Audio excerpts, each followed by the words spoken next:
Buenos días. Una vez más, muchas gracias por acompañarnos. Esta es una actividad académica, pero también es una actividad de un programa permanente de fomento a la lectura que se llama Pasión por la Lectura, de la Escuela de Humanidades y Educación. Y bueno, pues ya tenemos más de 10 años haciendo este programa. Quizás lo han escuchado, quizás se han ido a otras charlas, quizás ustedes tengan contacto directo con creadores, con artistas, con escritores, con autores, con narradores gráficos, pues obviamente para conocer de qué va esta área. Es un área en la que ustedes no están desenvolviéndose en el sentido profesional, pero son productos culturales que hemos consumido. Hemos consumido libros, novelas gráficas, etcétera, etcétera. Y el día de hoy me da mucho gusto recibir, ahora sí en vivo, a Héctor Santarriaga, H.G. Santarriaga. Y digo que en vivo porque hace 3 años, cuando estábamos en pandemia, tuvimos también una charla con él virtual. Y bueno, pues no es lo mismo estar en una pantalla de Zoom a estar aquí presencialmente. Entonces, muchísimas gracias. Yo soy José Manuel Suárez, para quienes nos están viendo por YouTube, y quienes tengan alguna pregunta en las redes sociales pueden hacerlas por allá y nosotros les daremos salida. Quienes tengan alguna duda o quieran comentar algo aquí en la sala, pues también lo podemos hacer. Voy a presentarles a nuestros dos invitados. Carolina González Alvarado, colega, es del TEC de Monterrey, profesora de nuestro departamento académico. Ella es profesora e investigadora en narrativa gráfica, es licenciada en literatura latinoamericana con maestría en letras modernas en la Universidad Iberoamericana. Ganadora del premio FICSAC, Patronato Económico y de Desarrollo, por su destacada labor como becada de investigación de alta calidad en la Universidad Iberoamericana en la Ciudad de México. Realizó estudios de doctorado en la UIA, en la University of Glasgow, en Escocia, y en la Universidad de Almería, en España. Cuenta además con el diploma en Pedagogía del Cómic, otorgado por la Escuela Superior de la Imagen de Angoulême, Francia. Ganadora del concurso de crítica cinematográfica del My French Film Festival, 11ª edición 2021. Escribe la columna El Conejo Blanco en la revista Marvin sobre narrativa gráfica latinoamericana y es colaboradora en Tandem Comics y en la revista Blast, además de ser profesora del TEC de Monterrey. Y bueno, pues quien nos ha facilitado la presencia de Héctor Santarriaga aquí con nosotros. Muchas gracias, Carolina. Gracias. Y H.G. Santarriaga, Héctor Germán Santarriaga, es diseñador de la comunicación gráfica, egresado de la UAM Azcapotzalco. Es autor mexicano de cómics y novelas gráficas y se ha especializado en escribir, dibujar, ilustrar y editar cómics. Es editor de Nostromo Ediciones y cofundador de Pura Pinche Fortaleza Comics, ambos sellos editoriales independientes especializados en la producción y comercialización de cómics y novelas gráficas en México. Además es co-creador del concurso nacional de cómic Premio Pura Pinche Fortaleza de Novela Gráfica. Tiene una extensa obra gráfica y ha participado también en diferentes antologías. Muchas gracias, Héctor, por estar aquí. Gracias. Gracias. Y bueno, pues ya, antes de que me vaya al fondo de la sala, también quiero comentarles que esta actividad, como ustedes saben, en el TEC de Monterrey hacemos actividades vinculadas con departamentos. El otro departamento o el otro centro que se está vinculando con esta actividad es el Centro de Reconocimiento de la Dignidad Humana de la región Ciudad de México. ¿Alguien ha escuchado del Centro de Reconocimiento de la Dignidad Humana? Sí, más o menos, pues no y tal. Bueno, al final les diré de qué va y por qué hicimos este enlace. Y ahora sí, me callo y bienvenidos. Muchas gracias. Muchas gracias. Bueno, pues muy buenos días. Hola, ahí está. Buenos días a todos. Y antes de comenzar, pues quisiera agradecer especialmente a mi colega José Manuel Suárez por apoyar este tipo de iniciativas y sobre todo por darle espacio también a la narrativa gráfica en el TEC. Y por supuesto a nuestro invitado del día de hoy, que es un gusto tenerte aquí de manera presencial y pues además con el cierre de la trilogía Sueños Rotos, Emi. A propósito de ella, me tomaré la libertad de compartirles unas pequeñas consideraciones a propósito de la obra. Y para comenzar con ello, les compartiré un epígrafe de la poeta Alejandra Pizarnik.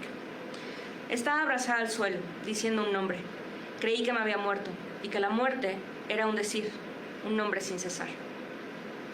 ¿Cómo hablar de la violencia, del dolor, del miedo?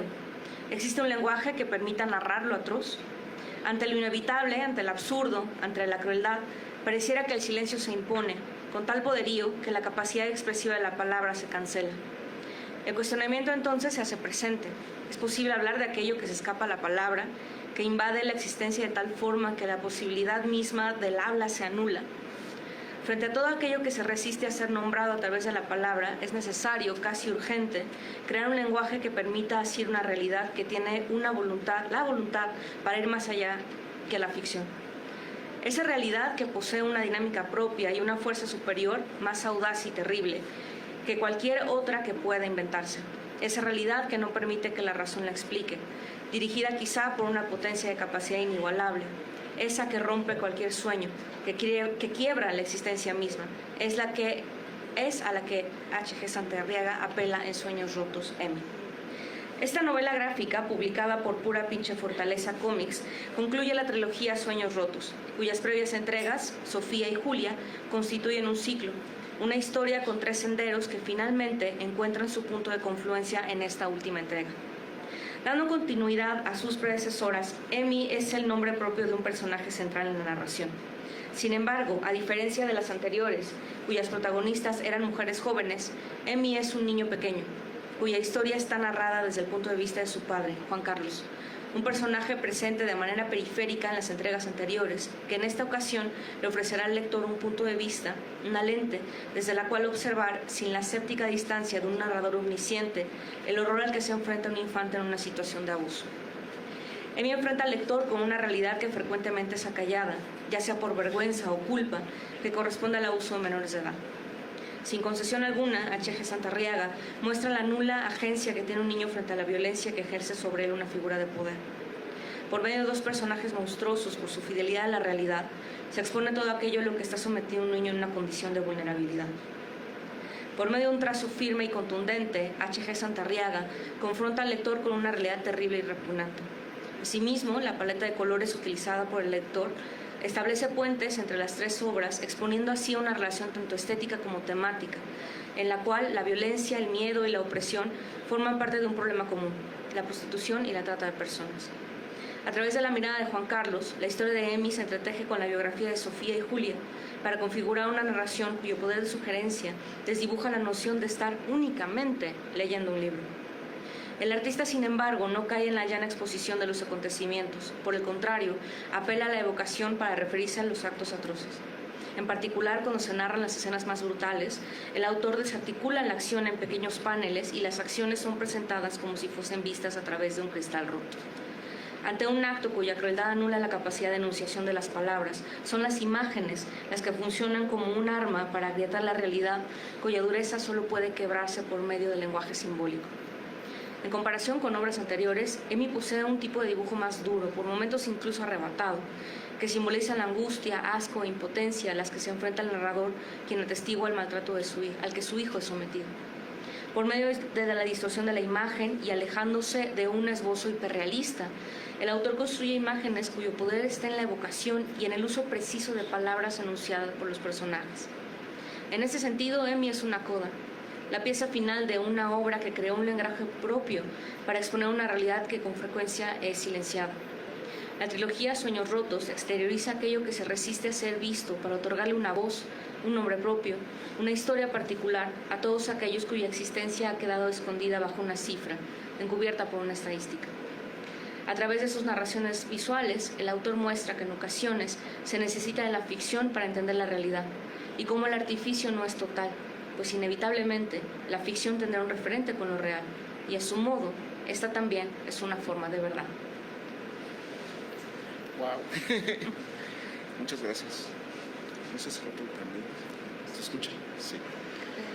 ¿Se escucha? Sí, ¿no? ¿Sí se escucha? Sí. Bueno, muchas gracias Carolina, Juan Manuel y a todos los que están aquí presentes.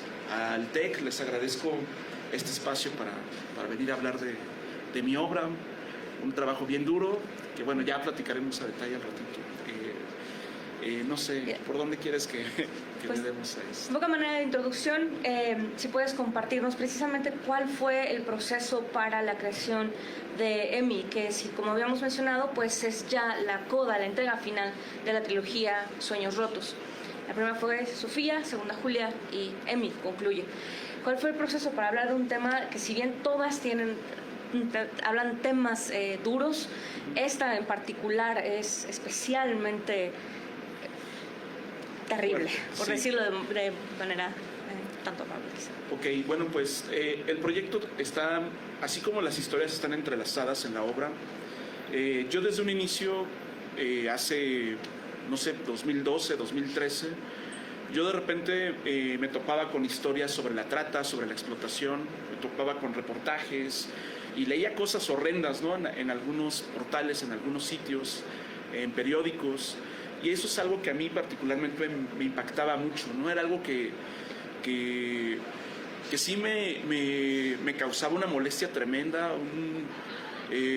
yo siempre digo, me revolvía el estómago, ¿no? Y por días traía el estómago revuelto con estas cosas que leía y que lo leía y no se iba de mi cabeza por días o semanas, incluso meses. De repente esas cosas que había leído las traía rondando en mi cabeza, ¿no? Y era algo que me pareció horroroso que esas cosas pasaran a unos metros donde usualmente transitamos, ¿no?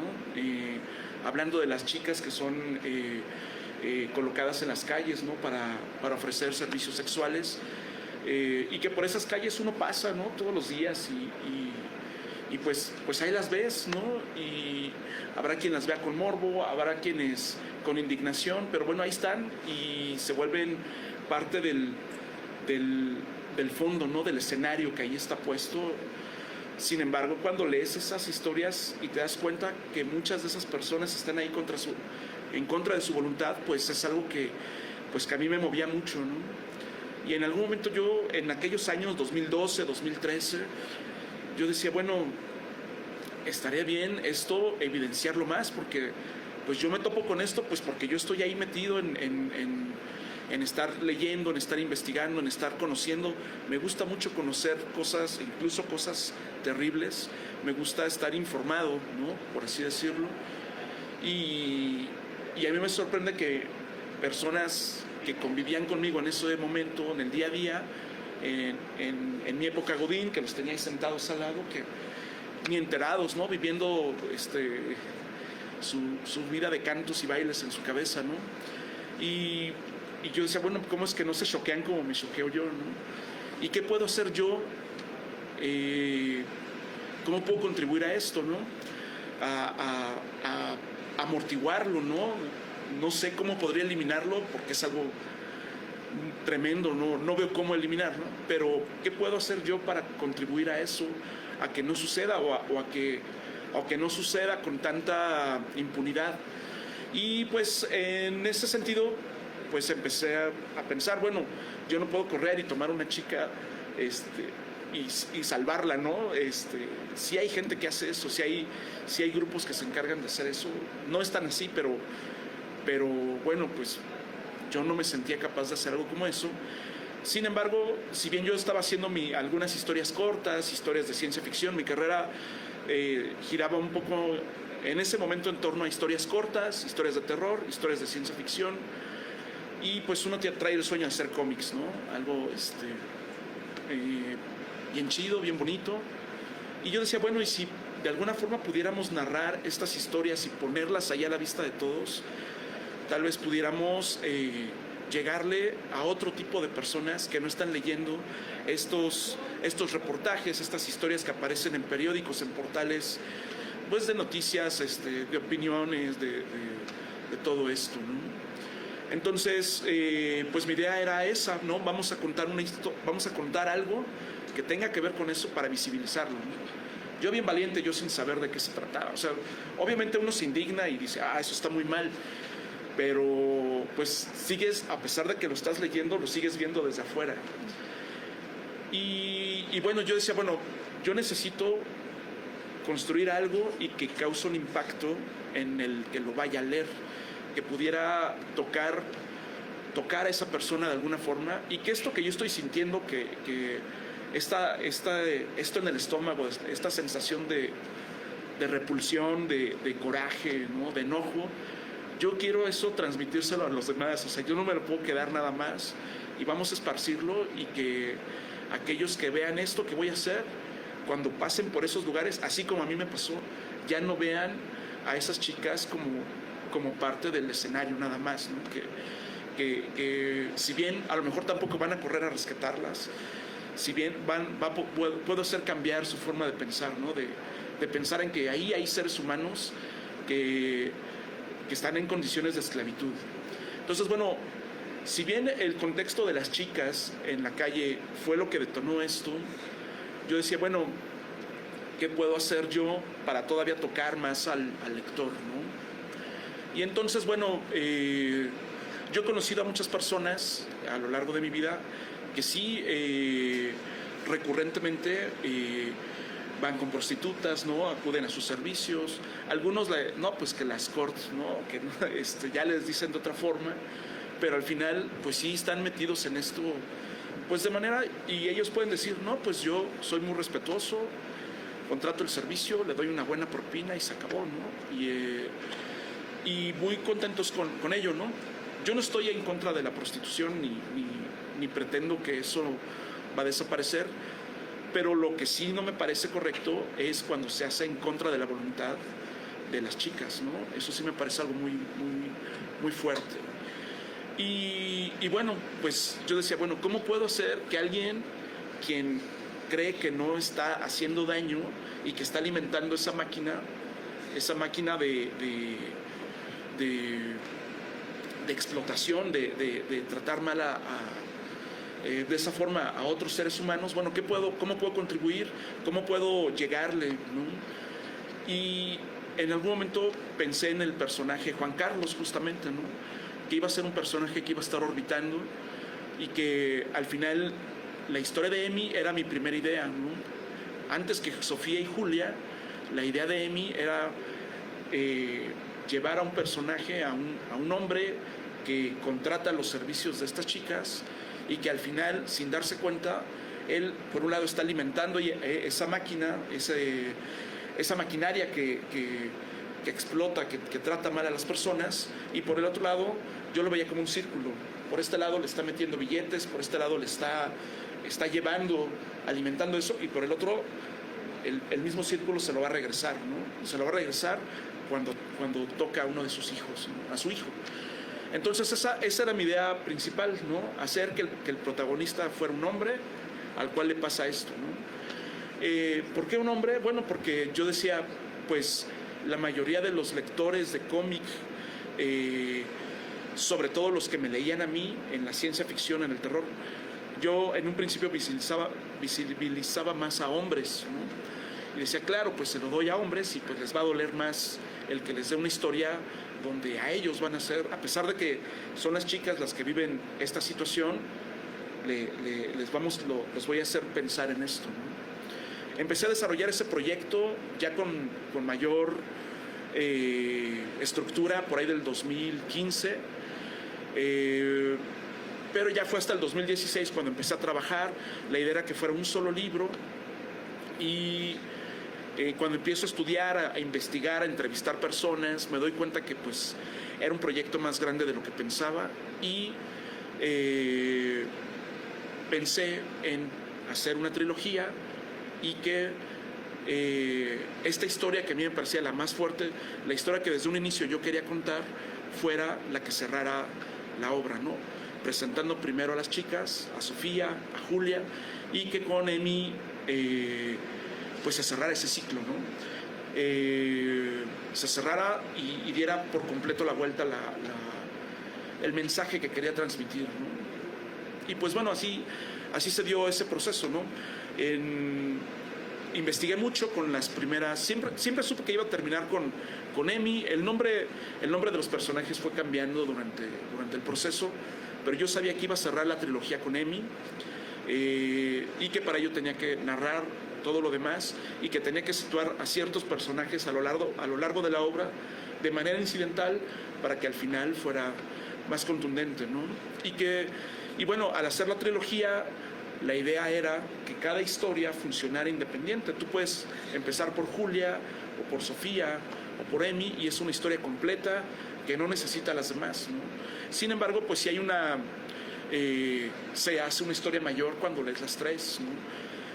Y es algo más fuerte cuando lees Emi al final. O sea, sí creo que el orden, creo que Sofía es una historia muy fuerte, Julia es mucho más fuerte, pero Emi, yo lo que les digo es, si no lloran leyendo Emi es porque no tienen corazón, ¿no? Y bueno, hacer EMI fue algo muy difícil, fue algo que me llevó en las tres obras hice una investigación. Yo soy diseñador, como mencionaron ahorita que leyeron mi semblanza. Yo estudié diseño de la comunicación gráfica, yo quería hacer cómics, por eso estudié diseño. Me parecía que era el camino más directo para hacerlo. Y pues yo estudié eso, yo aprendí a dibujar, aprendí a manejar el Photoshop, el InDesign, esas cosas, ¿no? En la carrera de la UAM, pues aprendes comunicación, aprendes todos los elementos alrededor de generar un producto que comunique algo. Y bueno, aprendemos desde luego los procesos de investigación para desarrollar cualquier tipo de proyecto, ¿no? Y yo, pues bien valiente, así le entré a investigar así como pude. Yo no soy periodista, yo no soy reportero, yo no soy nada de eso. Yo respeto mucho la labor de los periodistas, sobre todo en estos tiempos donde es bien peligroso ser periodista, ¿no? Es algo que está muy fuerte y bueno, pues yo me aventé así a investigar, a preguntar, conseguí algunas entrevistas con algunas chicas, ¿no?, que habían escapado de alguna red de trata. Platiqué con ellas, me contaron sus historias y sobre los puntos en común fui construyendo estos personajes, tanto Sofía como Julia, ¿no? Sobre los personajes las personas que las colocaron ahí, la forma como las trataron, bueno, esto que yo hice está basado en esas historias de estas personas, ¿no? Y yo sabía que cuando llegara al punto de EMI iba a ser algo mucho más fuerte, porque bueno, pues yo a lo largo de todos estos años había estado recabando información, investigando. En el caso de EMI hubo varias cosas que en algún momento, cosas de las que me enteré, ¿no?, y que me parecían impactantes, ¿no? Hay una historia que hace ya más de 20 años yo sabía del caso de un niño que fue atacado en un baño en una plaza, en un centro comercial, y ahí lo violaron, ¿no? Y los papás, bueno, pero ahí no se llevaron al niño, ¿no?, pero pues lo atacaron en un baño y lo dejaron ir solo, y cuando los papás, pues ya todo un golpazo para la familia, algo muy duro para el niño, y todo tremendo, ¿no? Y meses después se topan con que había DVDs en Tepito del ataque grabado, ¿no? Y pues imagínense lo fuerte que es para un padre saber lo que le pasó a su hijo, pero después verlo, pues eso me parecía la cosa más horrorosa del mundo, ¿no? O sea, hay cosas que me tocó conocer, ¿no? El caso de niños que habían sido secuestrados con fines de sacarle dinero a su familia. Y es un común, sobre todo cuando son niños pequeños, para presionar a la familia. Luego se graban dándoles cinturonazos a los niños, ¿no?, y les mandan los videos a los papás, justamente para ejercer esa presión y que suelten el dinero, ¿no? Entonces la verdad es que todo esto es algo muy, muy, muy horroroso, y si tú levantas así tantito el tapete, te vas a encontrar con un mugrero que hay ahí detrás, ¿no? Entonces todas estas historias a mí me parecían muy fuertes, y todas estas historias me ayudaron a empezar a construir lo que fue EMI, ¿no? En algún momento estuve haciendo como una investigación en torno a qué tan complicado es comprar un niño en México, ¿no? Y está bien cabrón, porque está bien fácil, ¿no? Está bien fácil, y la gente que se dedica a hacer eso, o sea, te ponen una carta así como un menú, ¿no? ¿Cómo lo quieres, no? ¿De qué edad lo quieres? Tenemos de 1 año, de 2, de 3. ¿Lo quieres morenito? ¿Lo quieres blanquito? ¿Lo quieres niño? ¿Lo quieres niña? ¿No? ¿Quieres que llore? ¿Quieres que no llore? ¿Lo quieres nuevo o lo quieres ya estrenadito? ¿Lo quieres matar? También te lo podemos dar para que lo mates.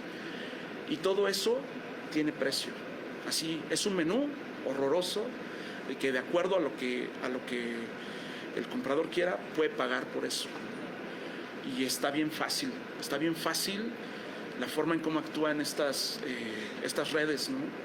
Entonces, bueno, tú cuando te empiezas a meter en eso, pues está bien fuerte, ¿no? O sea, ahorita lo platico, estoy aquí haciendo fuerzas para no romperme, porque sí fue algo muy duro, o sea, de ponerse a llorar, ¿no? De repente decir, ¿por qué estoy haciendo esto si yo quería hacer cómics, ¿no? Ahí están los cómics del Hombre Araña o de otras cosas, ¿no? De contar chistes, ¿no? O otras cosas. Pero bueno, pues ya estás ahí y bueno, pues lo resolví así, ¿no? Toda esa información, todo lo que investigué, todo lo que pude conocer al respecto, lo traduje en una obra que tuviera sentido, que concordara con los otros dos libros. Y bueno, al final esa era la intención, ¿no? Presentar una idea, una realidad fuerte, dura, y que ocurre ahí, ¿no? Que ocurre ahí enfrente de nosotros. Entonces, bueno, pues con eso, así se dio ese proceso. Fue un proceso bien duro el de EMI. La investigación ya... En general el proceso con las 3 novelas fue muy difícil. Pues esta parte de investigar, de conocer, de recabar datos, ¿no? Es bien difícil porque te enfrentas a una realidad brutal. Después viene la parte de, ok, ahora tengo que escribir una historia sobre eso, ¿no? Entonces es volver a vivir eso que ya investigaste, pero aparte ahora tú estás construyendo personajes que son tuyos, ¿no? Y que los vas a hacer sufrir, ¿no? Porque eso es lo que haces, ¿no? Los vas a llevar por este mundo oscuro y bueno, pues ya construye los personajes. Bueno, ya está la historia ahí más o menos delineada. Bueno, pues ahora lo voy a dibujar, ¿no? Entonces es otra vez, y todo el tiempo son emociones y emociones y emociones. Entonces, bueno, pues publiqué en 2018 Sueños Rotos Sofía, ya salió el libro, tremendo, ¿no? Julia también fue muy difícil, fue muy duro ese proceso de hacer Julia, y lo publiqué el siguiente año, en 2019, y la idea siempre fue publicar EMI en 2020, ¿no? Entonces, debo mencionar que el proyecto de EMI yo lo terminé en 2019, por ahí de agosto, julio, más o menos en esa época, julio-agosto terminé el proyecto, y debo decir que este proyecto tuvo una beca del Sistema Nacional de Creadores de Arte del FONCA, y que pues yo tenía que entregar el proyecto terminado al término de cada periodo, ¿no? Entonces mi periodo para entregar EMI terminó en 2019 y ya lo entregué. Fue terrible, fue algo muy fuerte ese primer EMI, y ya pues la idea era, había cosas que no me gustaban de esa versión de 2019, y mi idea era en 2020, cuando lo fuera a publicar, un mes antes volver a abrir los archivos y hacer algunas correcciones en los textos, a lo mejor cambiar algún dibujo, afinarlo, lo que siempre hago cuando ya afino la obra para ya publicarla. Y pues llegó la pandemia y fue un gran pretexto para no tocar EMI y no volverlo a abrir. Y me preguntaban, ¿no? Había gente que me preguntaba, oye, ¿y cuándo viene el nuevo proyecto de Sueños Rotos? Y yo, no, es que la pandemia, ¿no? Ya mero viene, pero ahorita no. Y pues fue un gran pretexto para mí no abrir esos archivos en 2020 ni en 2021. Y pues llegó el 2022. En 2022 con los compañeros de Pura Pinche Fortaleza Comics dijimos, bueno, este año sí ya vamos a publicar nuestros libros, vamos a hacer algo a reactivarnos. Habíamos publicado algunas cosas durante la pandemia, pero nuestra obra individual la habíamos detenido. Pero dijimos, bueno, vamos a publicarlo, vamos a hacer un Kickstarter, vamos a lanzar 3 proyectos. Sale, ¿qué vas a hacer, no? Y ya mis compañeros hicieron sus propuestas. Logan Wayne con Las Malas Lenguas, Tevin con Rota. ¿Y tú qué quieres hacer, Santarriaga? No, pues yo voy a hacer una historia de unas brujas que tengo por ahí, ya tengo la mitad, la termino ahorita, una historia de terror. ¿Y por qué no haces EMI? No, luego EMI, ¿no? Vamos a dejarlo para más adelante. Sin embargo, me convencieron de que pues si ya está hecho, ya eres el que más avanzado va con el proyecto, dale. Y bueno, la verdad, yo sabía que yo no quería ni abrir los archivos porque implicaba volver a revivir todo eso que ahí estaba. Y la verdad es que particularmente la historia de mí sí me dejó bien tocado, ¿no? O sea, sí, ando en la calle, y nada más veo que hay un niño solo y es así, ¿dónde está su papá y por qué no lo está cuidando, no? ¿Por qué no lo tiene de la mano, ¿no? En las calles, sí me dejó muy, muy, muy tocado con mis sobrinos, ¿no? Sí es así de que ¿dónde está? ¿No? Ahí está, que nadie se les acerque, ¿no? Sí, muy sensible, ¿no? Sí es una situación muy fuerte. Y bueno, pues empecé a trabajar con Emi. Me di cuenta que había muchas cosas que no me gustaban, se notaba, ¿no? Aparte ya había tenido una madurez ahí de casi 3 años de que había terminado la obra, y empecé a rehacer algunas páginas, a cambiar cosas, cambié detalles, muchos detalles los cambié, empecé a desechar muchas páginas, y durante 2022 estuve haciendo Emi como de más o menos de abril a septiembre, ¿no? Poco a poco, a la par de los otros proyectos que traíamos, fui avanzando, afinando el proyecto. La idea era que ese proyecto entrara en imprenta el 19 de septiembre. Y bueno, yo ya nomás estaba afinando la portada, era lo único en lo que sí me estaba entreteniendo mucho. Y en algún momento no me di cuenta y había borrado mi Emi del 2022, había reemplazado la carpeta con todo el trabajo y lo borré todo, ¿no? Yo tenía respaldada la versión del 2019, que era la que, pues el Emi que no me gustaba, ¿no? Y bueno, teníamos una campaña de Kickstarter ya corriendo, ¿no? Había un compromiso de empezar a entregar los libros, no recuerdo si en octubre o noviembre, era la fecha de entrega. Y pues yo había cambiado como 56 páginas de Emi, ¿no? Y pues estuvo tremendo eso porque yo decidí, bueno, tenía que tomar una decisión de decir, bueno, pues se atrasa el lanzamiento de Emi otra vez, ¿no? Hasta marzo, ¿no? O meter Emi del 2019, que no me gustaba, o en un tiempo muy corto volver a hacer todo lo que había hecho durante el 2022 a lo largo de meses, hacerlo en 2 semanas, ¿no? Y pues opté por eso, ¿no? Por hacer todo en 2 semanas. Según yo iba a ser en 1 semana y media, pero fueron 2 semanas en realidad. O sea, fue pues, sacar todas mis... tanto Sofía, Julia y el Emi del 2019 están dibujados a mano, en tinta, tengo originales en blanco y negro y los coloré en Photoshop. Sin embargo, pues bueno, en 2022, que fue lo que estaba recién de Emi, había muchas páginas que había hecho en digital, ¿no? Yo casi no dibujo en digital, no me gustaba, pero en la pandemia estuve aprendiendo a hacer que me gustara, ¿no? Entonces, pues me aventé un montón de páginas digitales y evidentemente de esas no las tenía ni más que los bocetos que había hecho, ¿no?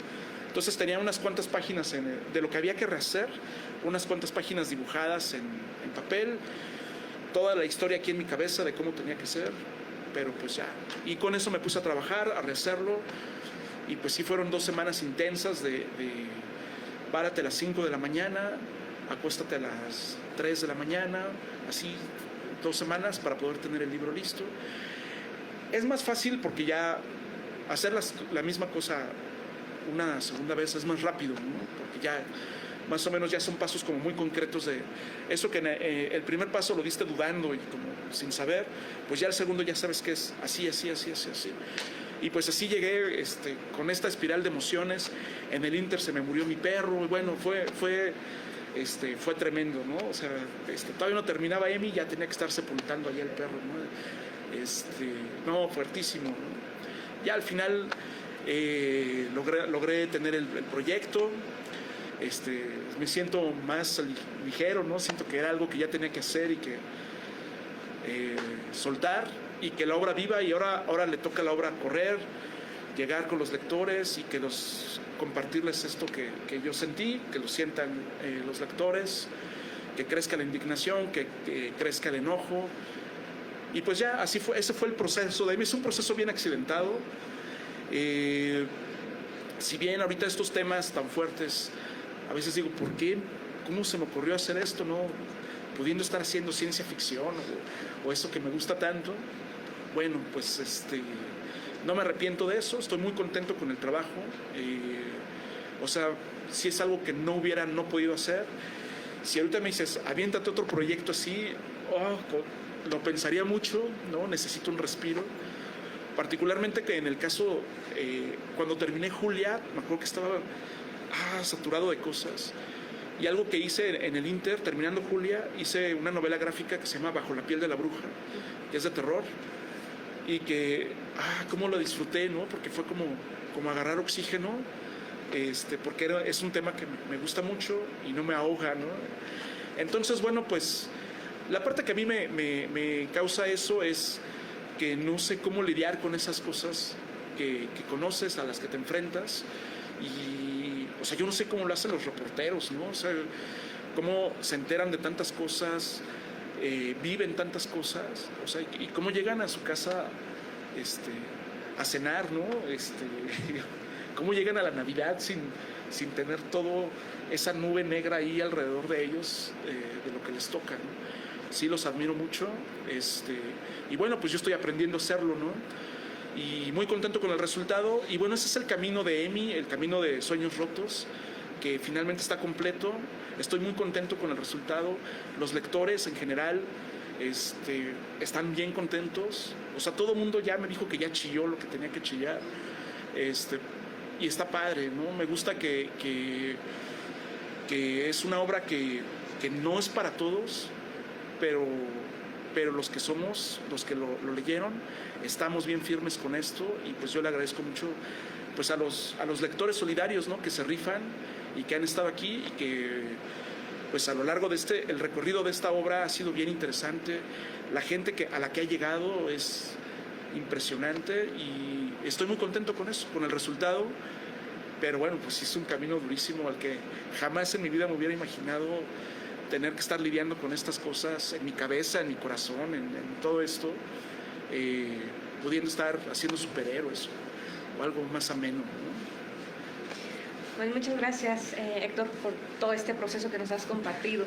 Y a propósito de ello, me llama la atención que en tus obras previas, estoy pensando por ejemplo en Cuervo Eléctrico, que tienes un personaje femenino que es igualmente fuerte, proactivo y que está en un ambiente también de distinta manera, pero también opresivo, que hay ciertos puentes entre ella y Sofía, que son personajes que igualmente están buscando maneras de escapar de un sistema en el que se encuentran y que tampoco eligieron realmente estar allí. Pienso en la historia de Brujas, donde también, si bien tiene un tono distinto que apunta hacia el terror, está presente allí el crimen organizado también, una serie de dinámicas de poder, y creo que hay ciertos temas que están atravesando toda tu obra. Y a propósito, pues, y con ello en Sueños Rotos, ¿por qué hacerlo desde el punto de vista de personajes protagonistas que están dentro del problema? Es decir, pensando en esta línea de cómics que tira más hacia el periodismo, ¿no? En comic journalism, en presentarlo de manera de un reportaje. ¿Por qué no esa información y toda esta investigación que realizaste? ¿Por qué no plantarla en el lenguaje del cómic y solo exponerla así? ¿Por qué hacerlo a través de la construcción de personajes que están dentro de la problemática que tratas, ¿no? Sofía está dentro de la misma red de trata de personas, Julia dentro de una trata de prostitución, Emi, pues ya te habíamos escuchado en dónde está colocado. ¿Por qué hacerlo así y no plantear, digamos, un reportaje con el lenguaje del cómic? ¿Por qué selección? Bueno, pues a mí algo que me gusta mucho al narrar las historias, todas las historias que he hecho son historias que narro desde primera persona. Me gusta mucho que como lector puedas descubrir el mundo que se te presenta, un mundo de fantasía, de terror, de ciencia ficción, o algo como una realidad tan brutal como en el caso de Sueños Rotos. Me gusta que lo descubramos como lector. Siempre pienso en como lector qué me gusta, ¿no? Y me gusta a mí que lo puedas ir descubriendo poco a poco a través de la mirada de los personajes, ¿no? Que lo veas así. Y particularmente en Sueños Rotos, una idea que siempre estuvo en mi cabeza es, pues yo al lector, desde la primera página, lo que voy a hacer como metáfora es, lo voy a esposar al personaje principal y no se va a poder ir de ahí hasta el final, ¿no? Se va a quedar ahí sentado, viviendo y acompañándolo en su sufrimiento, en sus pensamientos y en sus ideas hasta el final, ¿no? Y eso me parece que es más impactante. O sea, no es lo mismo que yo te diga, hay chicas que son secuestradas de sus pueblos y que son colocadas en las principales calles de nuestra ciudad, de la Ciudad de México, y están ahí trabajando en contra de su voluntad, a que se siente una chica aquí y te cuente su experiencia llorando, ¿no? Y que te diga, pues me hicieron esto, y fue así, ¿no? Y a mí me pegaban con esto, o sea, no es lo mismo, ¿no? Entonces yo siento que es una forma en la cual puedes conectar con el lector y arrastrarlo, ¿no? Y tal cual, o sea, al final el lector va a ir a mitad del libro y sigue encadenado a la víctima ahí y no puede escaparse, ¿no? En el caso de Emi, ahí mi idea no es que fuera acompañando al niño, porque, o sea, no quería meterme en la cabeza del niño y ver qué es lo que pasa, porque hubiera sido una cosa mucho más fuerte tal vez sino a través del papá, ¿no? Del papá y esto que les conté hace rato de los papás que encontraron el DVD del ataque a sus hijos. Yo decía, bueno, ¿qué pasa si alguien está comercializando un video o los videos del ataque a su hijo, ¿no? en internet, ¿no? Entonces, que el papá se topara con el video del ataque a su hijo en internet me parecía como algo fuerte, y aquí estás encadenado al papá, ¿no? Al papá que lo he visto orbitando a lo largo de las otras dos historias, que además era un cliente de las chicas, ¿no? Y un cliente buena onda, ¿no? Les daba buena propina, era bien amable, simpático, ¿no? De toda la gente repugnante que llega con estas chicas, pues él era buena onda, ¿no? Y quería que, incluso en Sofía, varios me dicen, no, yo pensé que él le iba a salvar, ¿no? Ese chico, ¿no? Y pues no, es un cliente más al final, un cliente buena onda, pero al final justo eso quería, ¿no? Que llegarle al lector por ese lado y entender cómo piensan o qué es lo que viven los personajes, ¿no? Y me parecía que las palabras con las cuales se podía encontrar el papá de Emi eran mucho más contundente, sobre todo al haber recorrido las otras dos obras donde transitaba él. Pues eso, me gustaba mucho eso, que poder conocer cómo piensa él, o en el caso de las chicas, cómo piensan ellas, ¿no? Qué es lo que vivieron ellas, y siento que eso conecta más con el lector. Y a propósito de los lectores, sin duda la respuesta ha sido muy positiva, pero ¿te has enfrentado a algún tipo de resistencia o quizá prejuicio en una forma de recepción de las obras? Porque precisamente son temas de los que sabemos que están allí, pero no los hablamos, no se evidencian, y especialmente en temas como lo que trata Emi, y no sé, por vergüenza o por culpa, pero no están visibilizados. ¿Cómo ha sido este proceso, por un lado, como autor, en tener una obra que exponga esto? Y por otro lado, ¿cuál ha sido tu experiencia también como autor en la recepción de la misma? ¿Cómo han respondido frente a estas? Bueno, por un lado yo me siento privilegiado porque el trabajo que hacemos en la editorial, para no clavarme hablando del cómic mexicano y los problemas que hay dentro el rollo del cómic mexicano, una estrategia que tenemos es estar en los eventos a los que estamos, estar frente al lector, estar en el stand, en la mesa, estar ahí platicándole a los lectores, a la gente que llega a nuestro lugar, de qué se trata cada libro que ellos levantan, ¿no? Explicándoles y diciéndolos. Y bueno, eso nos brinda una experiencia bien padre. De entrada, de nosotros, conocer nuestros libros, todo el catálogo de la editorial, de pe a pa, conocerlo de manera precisa, y para poder platicarle a la gente que llega, de manera casual a levantar un libro, que le podamos decir de qué se trata ese libro. Cuando les platicas a muchas personas de qué tratan estos libros, o sea, sí hay como dos escenarios bien claros, ¿no? Por un lado, hay gente que lo levanta, en el caso de Sofía, se llama Sofía porque es uno de los nombres más comunes que hay en México, y eso fue intencional. Y pasa mucho de que, pues, viviera que en nuestra mente la mayoría de las personas conocemos por lo menos a una Sofía, ¿no? Entonces yo dije, bueno, pues eso va a ser que, ay, como Sofía, y pum. O sea, hay personas que, como yo, y levantan el libro bien contentos, y cuando les explicas de qué se trata ese libro, pasan dos cosas.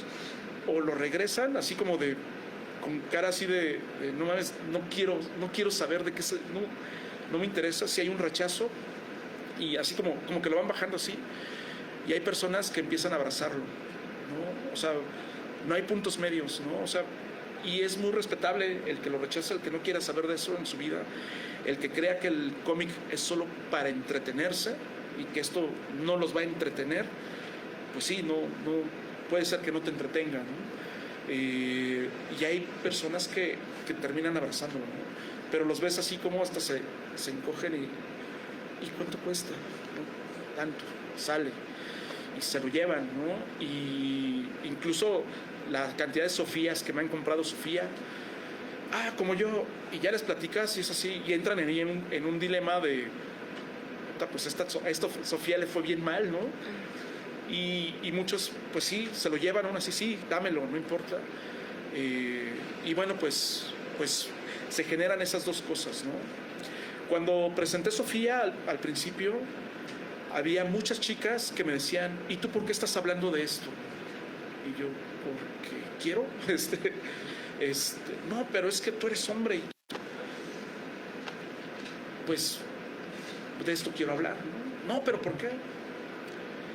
Lo que más amo de hacer lo que hago y de ser un autor independiente es que nadie me da una línea editorial, ¿no? Nadie me dice, ¿sabes qué? Tú tienes que hacer esto, o tienes que contar historias de este tipo, sino que todo lo que he publicado, lo he publicado porque quiero, porque puedo, ¿no? Y porque me alcanza, ¿no? Y porque a mis lectores les gusta. Y nada más, y solo respondo ante eso, ¿no? Ante esos tres parámetros, ¿no?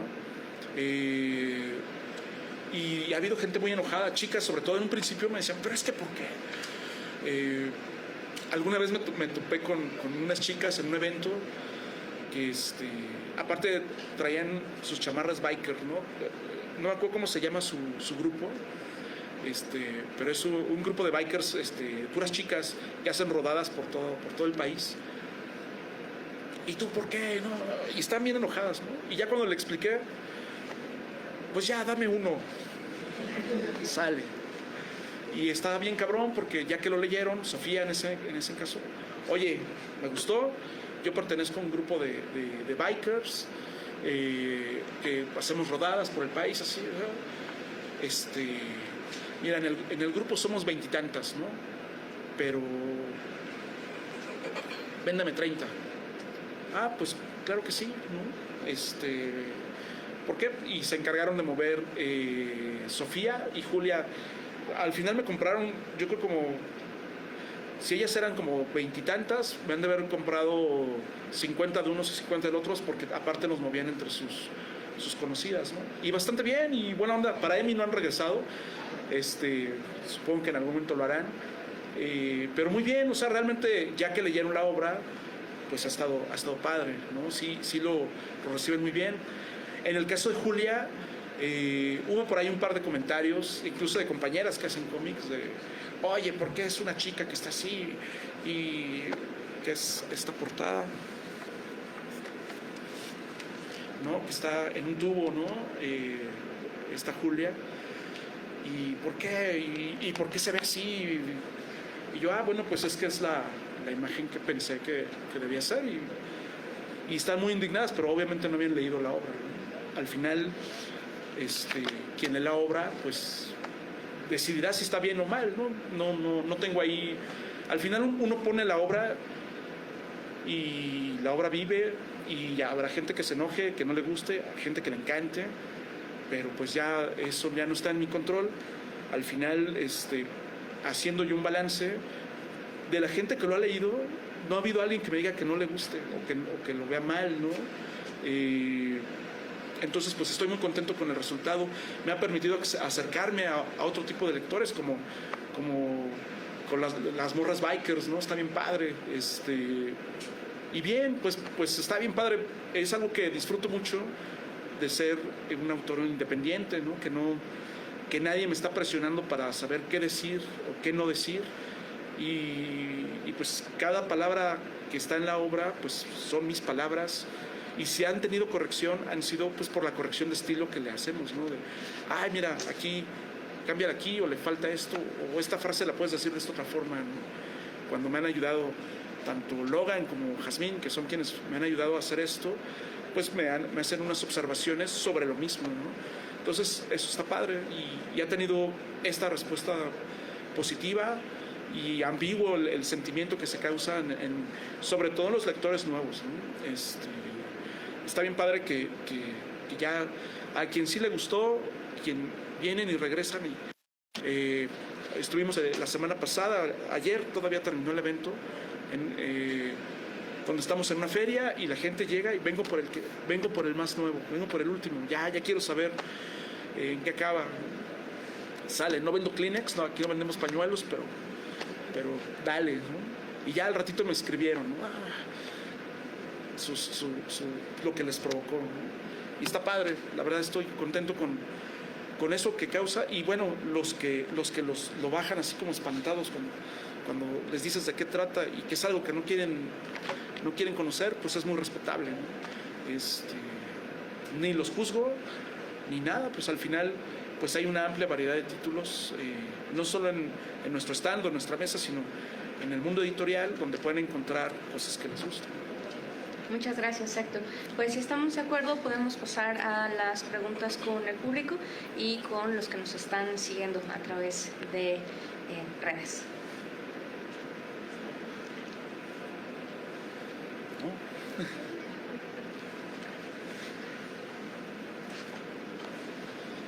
Pues, o sea, tú nos comentaste como que después de hacer EMI, pues tuviste que tener como que, creo que es Julia, primero, ¿no?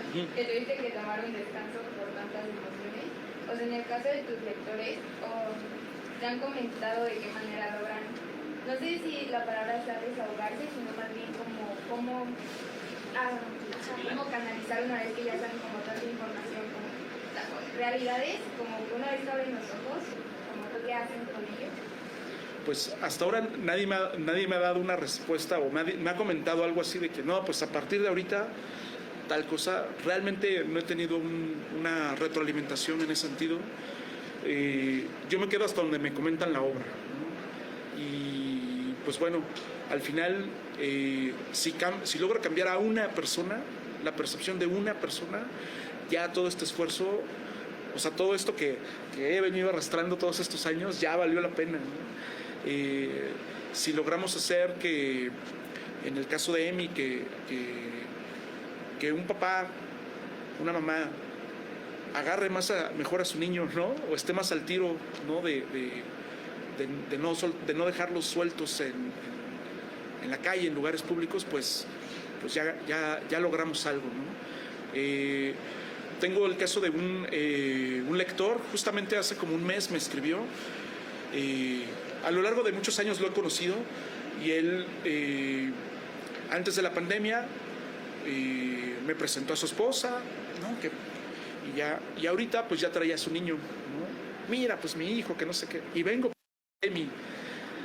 Y ok, se llevó el libro, y no, bueno, en la noche ese día me escribió, me dice, no tienes idea todo lo que siento ahorita, porque tú sabes, o sea, te presenté a mi hijo, ¿no? Y pues ahorita aquí lo traigo, y pues me hace sentir bien vulnerable, y todas estas emociones y sensaciones, y pues muchas gracias, pero bueno, los comentarios han sido esos, ¿no?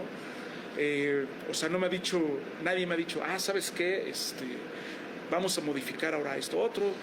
Ha habido casos de escuelas, particularmente con Sofía, secundarias, porque Sofía es una niña de 14 años. Con Sofía ha habido escuelas que, oye, véndeme 30, 50, 60, 100 para dárselos a los alumnos, ¿no?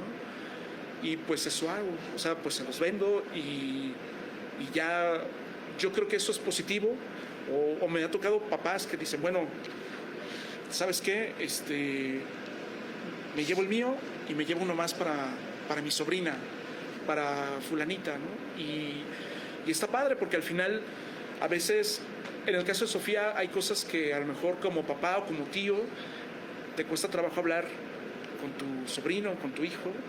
Y bueno, pues ahí de repente es cansado que los papás, ponte tu suéter, ¿no? Ponte tu suéter, ¿no? O que te estén ahí diciendo cómo son las cosas. Y como hijo es así de que, ay papá, ay mamá, ¿no? Sin embargo, o sea, está padre que te encuentres algo que diga, pues, y me llevo mi suéter en mi mochilita, ¿no? Lo echo en la cajuela del carro, no sé. O sea, si Sofía puede provocar, o Julia, eso con algún niño, con alguna niña, pues está padre, ¿no? Entonces, bueno, pues eso, no tengo más respuesta que eso. Creo que había alguien más.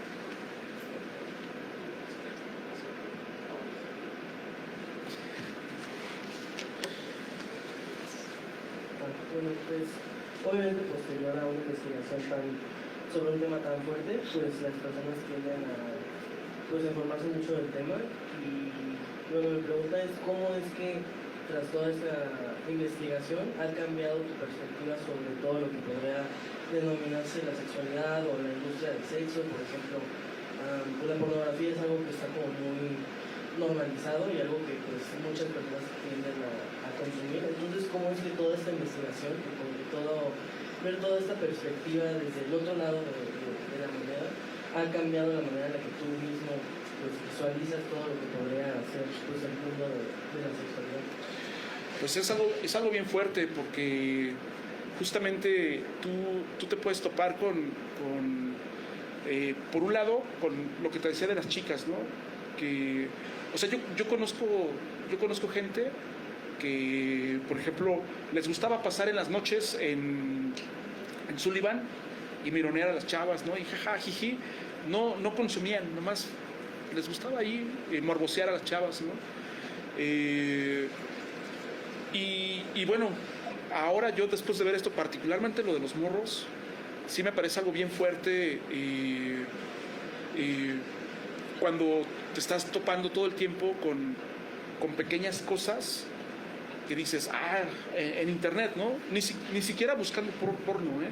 O sea, de repente te puedes topar con algún tweet o algo que dices, esto está sospechosamente extraño, ¿no? O sea, esto como que, si lo ves tu morrito, le va a dar clic y a ver este pinche perfil, no, pues está bien mal, ¿no?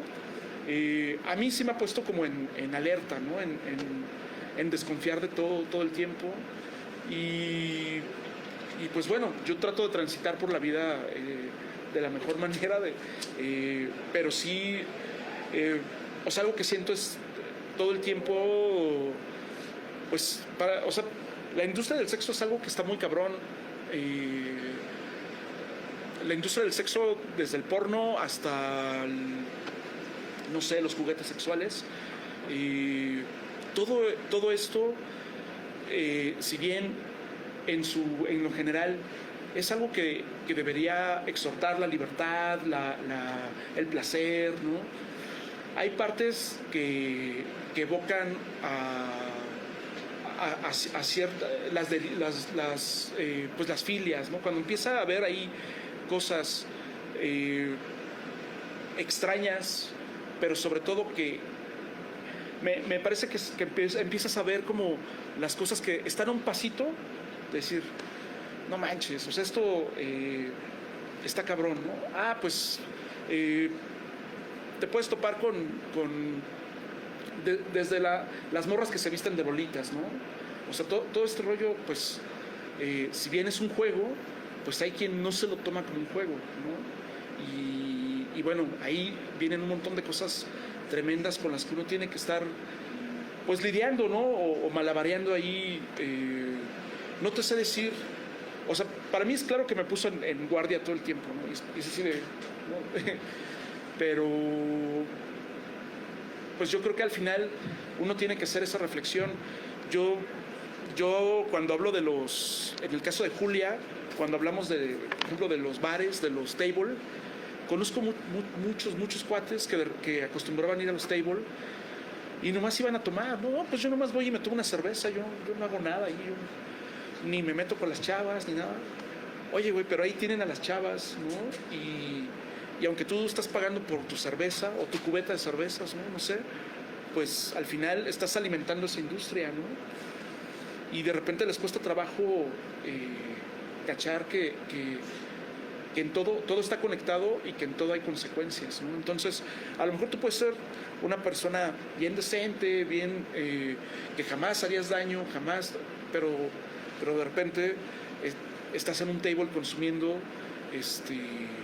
cerveza, una cerveza, ¿no? Ni es tanto, pero al final, ¿quién te asegura que esas chicas que están ahí no están en contra de su voluntad, ¿no? O a lo mejor esas no, pero las que están ahí atrás sí, ¿no? Entonces, y tú fuiste a pagar tus 60 pesos o 70 pesos por tu cerveza, ¿no? Y nada más, y dices, yo no le hice daño a nadie, ¿no? Y es un poco lo que tiene que ver incluso con las drogas, ¿no? Tú puedes decir, la marihuana no le hace daño a nadie, ¿no? Pero, oye, ¿y toda la sangre que hay detrás de eso? Si eres consciente de eso.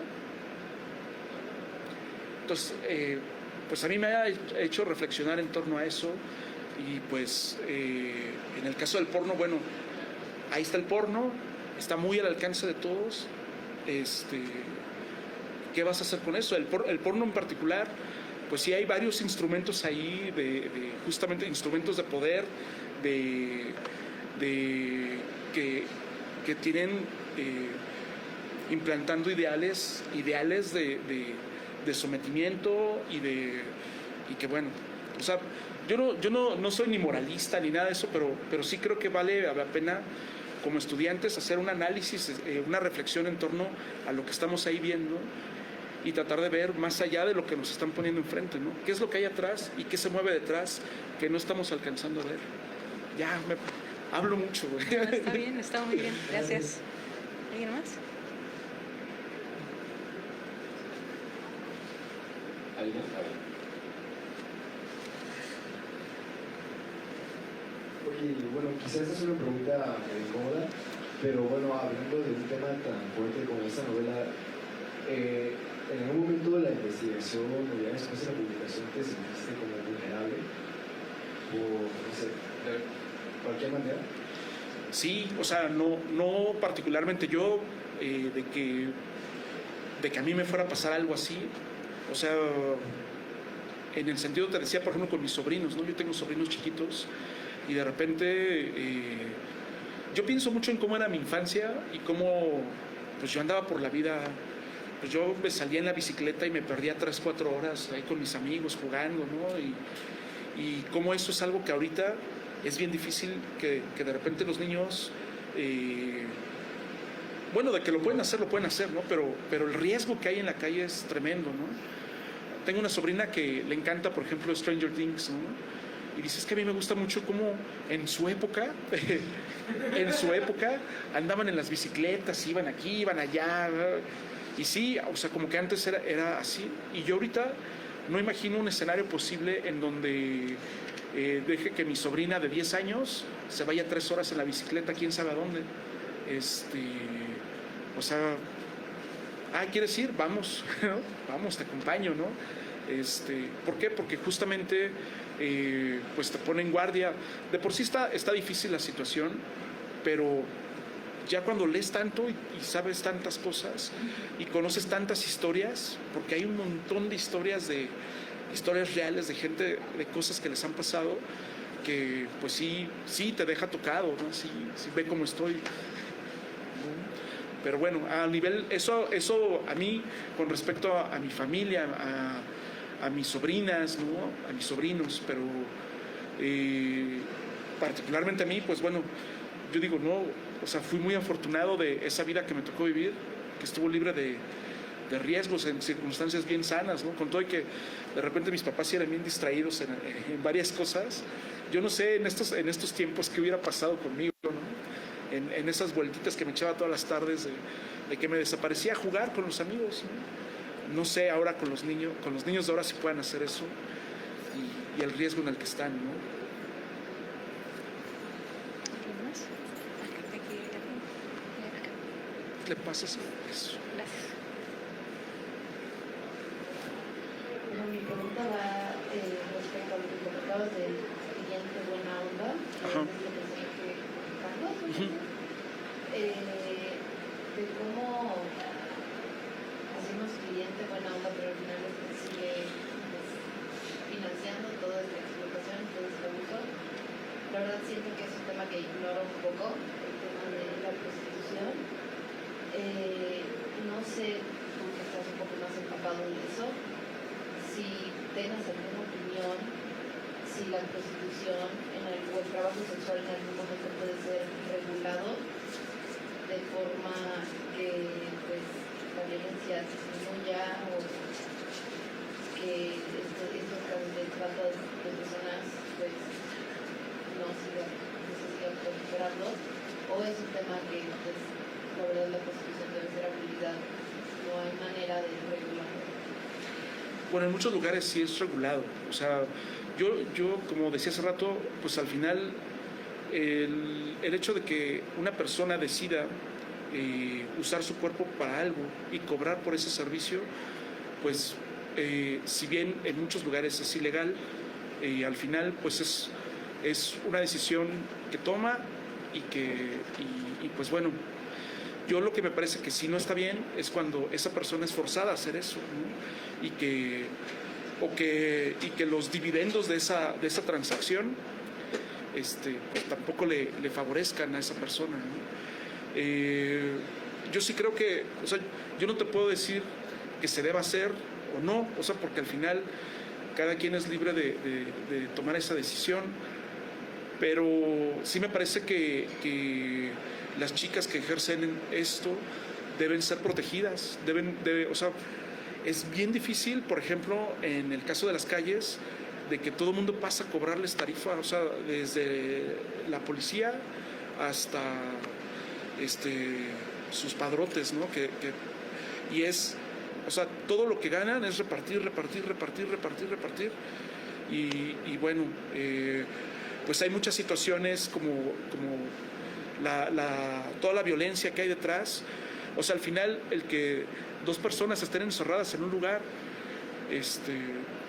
pues sí se genera ahí un momento de vulnerabilidad, ¿no? Y donde aparentemente es una transacción clara que establecen desde un inicio, pues al final el riesgo que hay ahí en ese momento es tremendo, ¿no? Y bueno, yo sí creo que eso debería ser regulado y que deberían poder ejercerlo eso quien lo desee con mucha seguridad y sería algo bueno en ese sentido para esa persona y para ese círculo, ¿no? El problema ahí es todas esas redes que hay alrededor de eso y que toda la parte criminal, que sí es lo que opera de manera sistemática para usar a las chicas hasta que ya no puedan más y desecharlas porque pues ya no pueden explotarlas más, ¿no? Entonces sí me parece que eso debería ser regulado. Hay cosas bien interesantes, ¿no? Que en otros lugares, en otros países, pero pues sí, yo no podría decir que eso debería acabarse el oficio más antiguo del mundo. Está difícil. Ahorita toda esta situación de, por ejemplo, con lo que ocurre con las escorts, donde sí hay chicas que son independientes y que están ejerciendo esta labor, pues están en mucho riesgo. Yo platiqué con algunas personas, platiqué con una chica que se dedicaba a eso, pero además me contaba, porque eran varias chicas que eran independientes, ¿no? Y son escorts, y me decía, pues es que es bien peligroso porque se hace la cita y luego tengo que estar hablando para ver si ya llegó, si no llegó, si está bien. Oye, ¿y cómo está? Y si algo sale mal, ¿qué haces? ¿No? Y bueno, no tienen tantas formas de protegerse en realidad, ¿no? Y como te digo, todo alrededor de eso hay muchas complicidades y los hoteles, los policías, el que cuida, los que proveen hasta las toallas sanitarias. O sea, es todo un rollo alrededor de eso que es tremendo, ¿no? A las chicas que están teniendo su regla y que les ponen un tapón casi para que puedan seguir trabajando, O sea, es una cosa tremenda, ¿no? Yo creo que eso sí se debe regular de una u otra forma, sobre todo para protegerlas a ellas. ¿Alguien más?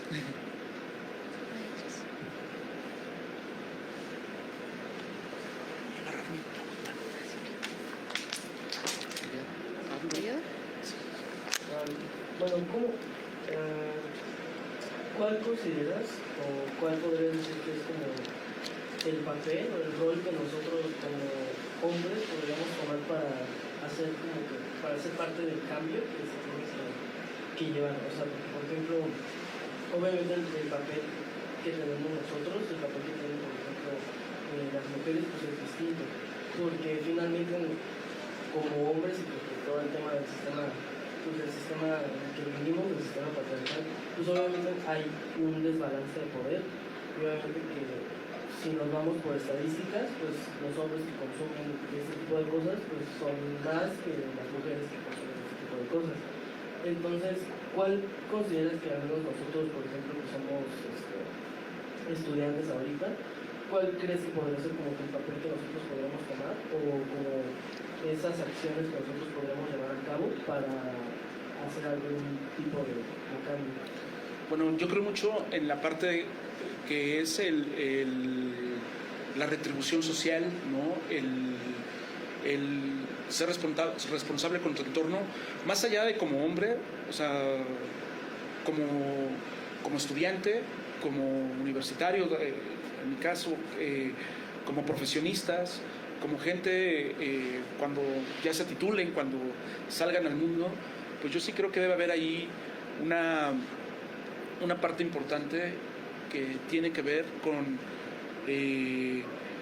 darle algo a la sociedad. Y con el darle algo no me refiero a regalarle algo, sino dentro de lo que tú haces, de lo que tú estás aprendiendo a hacer aquí, bueno, cómo puedes contribuir a hacer tu entorno, tu colonia, tu ciudad, ¿no? Tu país. ¿Cómo podrías tú con tu aprendizaje, con tus conocimientos, modificar algo pequeño, ¿no? En mi caso, que yo decidí dedicarme a hacer cómics, pues a mí, si bien en Los Sueños Rotos es donde más es más evidente esto, que lo que hago es solamente tratar de visibilizar un problema, porque es a través de lo que yo hago es donde yo encontré cómo hacer algo, seguir haciendo algo que me encanta, que es hacer cómics, llevarlo a esta parte social, aportar algo a mi sociedad, ¿no? Que es este país. Pues yo te diría, bueno, dentro de lo que tú estás estudiando, ¿cómo podrías, hombres y mujeres, porque no me gusta separar eso, si bien hay muchas diferencias, yo creo que como profesionistas, como trabajadores, como gente, como aquí mismo en tu comunidad, bueno, ¿qué podemos hacer para que sea un entorno más chido, ¿no? Y pues yo creo que esa reflexión se hace en base a las herramientas que tenemos y pues algo muy importante hablando de las chicas, pues escuchando al otro y entendiendo las necesidades del otro, ¿no? Y que eso pues debería ser una constante no solamente entre los distintos géneros, sino es algo más, yo creo más en el humanismo, ¿no? En verlo como qué necesitan no solamente las compañeras, sino el otro compañero, ¿no? Los niños, los profesores, ¿no? ¿Qué necesitamos hacer para que este espacio sea un mejor espacio, ¿no? Aquí como en la escuela, ya cuando estás en el campo laboral, si vas a poner una empresa, si vas a trabajar para alguien más, bueno, ¿qué podemos hacer y cómo podemos modificar lo que no está bien? Y a lo mejor no lo podemos hacer de manera fuerte, ¿no? Pero si empezamos haciendo pequeñas acciones, yo sí creo que con el tiempo se puede convertir en una bola de nieve tremenda y que sea imparable. Pero pues son pequeñas acciones, en eso creo, ¿no? Pero sobre todo entendiendo al otro, escuchando a la otra persona.